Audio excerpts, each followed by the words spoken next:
अस्सलामुअलैकुम दोस्तों, क्रिकेट की ताजा तरीन अपडेट हासिल करने के लिए मेरे चैनल को सब्सक्राइब कर लें। कौमी टीम के कोचेस के नामों का बाकायदा ऐलान कर दिया गया। रेड बॉल फॉर्मेट के लिए जेसन गिलिस्पी, जबकि व्हाइट बॉल के लिए गैरी क्रिस्टन को पाकिस्तानी टीम का हेड कोच बनाने का ऐलान किया गया है, जबकि अजहर महमूद तमाम फॉर्मेट्स में असिस्टेंट कोच की जिम्मेदारियां निभाएंगे। तीनों फॉर्मेट के कोचेस की तकर्री 2 साल की मुद्दत के लिए की गई है।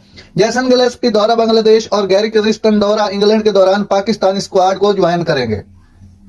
Gary Kirsten Indian Premier League में अपनी असाइनमेंट मुकम्मल करने के फौरन बाद पाकिस्तान क्रिकेट टीम की जिम्मेदारी संभालेंगे, जिसमें आइंदा ICC men's T20 world cup 2024 और दीगर 2 तरफा व्हाइट बॉल सीरीज शामिल हैं। गैरी क्रिस्टन आइंदा साल पाकिस्तान में होने वाली ICC champion trophy 2025, ACC T20 Asia cup 2025 और 2026 में इंडिया और श्रीलंका में होने वाले ICC men's T20 world cup में भी पाकिस्तान टीम के इंचार्ज होंगे। Jason Gillespie